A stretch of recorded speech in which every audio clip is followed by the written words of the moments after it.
The tensions in Ukraine, they have escalated to a new dimension, a dimension that I wouldn't have held possible just 2 weeks back.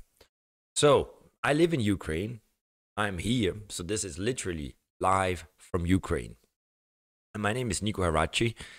Run Crypto Never Sleeps. So in case you want to know more about crypto, well then please hit smash like and subscribe to the channel.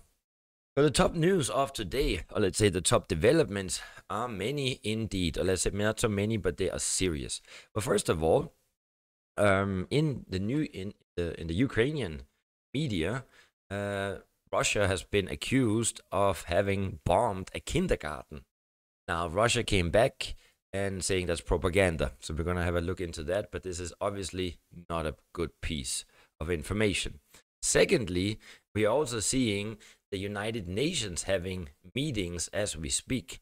In fact, we are seeing Secretary of State Anthony Blinken heading to the United Nations to make an urgent appeal against an invasion. And he already did that. And yeah, that's also pretty fierce. Not only did the United States or Blinken make an announcement or state their case, so did many other countries within United Nations. And lastly, also UK, United Kingdom, and Poland and Ukraine, they're forming a new coalition. So many things are going on as we speak. So let's dig into it. Now, just in case you're new to this channel, well then allow me to welcome you. My name is Nico Harachi and I'm the host of Crypto Never Sleeps. I would really urge you to hit like, smash, and subscribe, especially if you are not too familiar with the crypto industry. Because one thing that I can tell you, that is the future of finance is being built on the blockchain, and it's being built right in front of our eyes. So please hit like, smash, subscribe. So I want to take it backwards. So the least dangerous information of the day is that we are seeing Ukraine, Poland, and the United Kingdom officially launching a new tripartite format of cooperation, aiming at strengthening security and developing trade between the states. This new alliance is based not on local geography, but on the common principles of Ukraine, Poland, and Britain. So we know they go back a long time. They got a lot of common principles, those. The desire to strengthen security and develop trade and readiness for concrete action. I think it's a concrete action one should pay attention to. Also, the foreign minister of Poland noted that the new format of this cooperation is primarily aimed at strengthening security in the region in which all three countries are interested. So the second piece of news is that Secretary of State Mr. Blinken making a dramatic bid at the United Nations Security Council to prevent a Russian invasion of Ukraine. So the Secretary of State was, in a very dramatic appearance at the United Nations, shared a very dark vision of what Russian forces could do to Ukraine if the Kremlin launched a full-scale invasion. It is, however, also warned that missiles and cyber attacks could cripple the country and that Russian forces could target Kiev, home to nearly 3 million people. Let me be clear, I'm here today not to start a war, but to prevent one, he said. Anyway, I guess you can figure that. You can listen to that if you want to.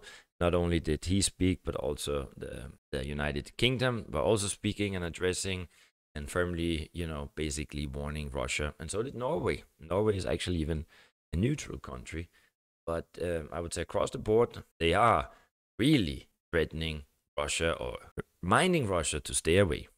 Now, the most scary piece of information that we have seen today is the Russian propaganda has become entangled in fake news about the shelling of a kindergarten. And you heard right, yes.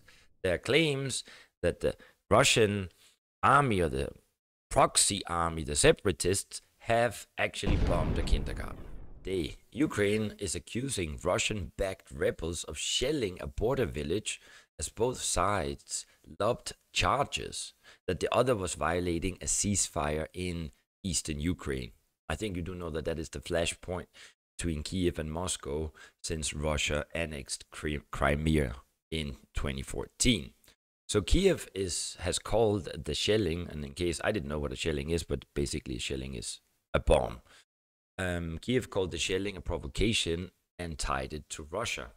Now, Russian state-backed media claimed Ukrainian forces fired shells into the territory held by Kremlin-backed separatists in violation of a 2015 ceasefire. So the Ukrainian Joint Forces operation denied the accusations and asserted that the rebels attacked the village with at least 2 shells damaging a kindergarten building. So here we have, 2 countries, 2 nations blaming each other. Now, for our good jolly joker there from United Kingdom, Boris, he knows exactly what's going on. And he said that the attack on the kindergarten was a false accusation designed to discredit the Ukrainians. And furthermore goes on, we fear very much that is a thing we will see more of over the next few days. Moving on to good old sleepy Uncle Joe. And he warned on Wednesday that Russia may use false claims about the conflict in eastern Ukraine as a pretext for an invasion. So Joe Biden said that the threat of Russia invading Ukraine is very high, telling reporters that an attack could come within the next several days. Now, Biden, who was speaking outside the White House, also said that the US has reasons to believe the Kremlin is engaged in a so-called false flag operation, where Russia would try to pin a provocative action on its adversaries as a pretext for an invasion. Biden maintained that he still believes there is a diplomatic path.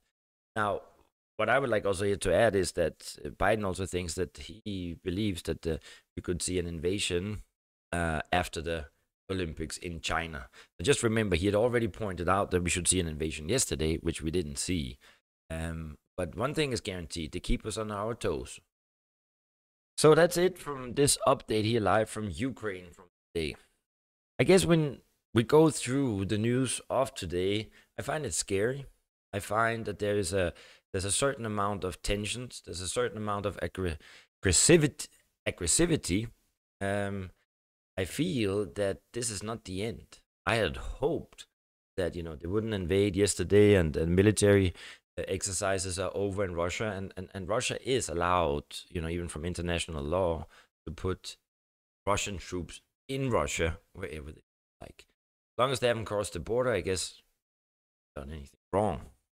I'm also not here to pick a side. All I would wish for the world is peace and stability, because I want my children to grow up in peace and stability. And I find it sad that we are seeing so many smart elected people focusing so much on death and destruction. That's it from me, live from Ukraine, Vinnytsia.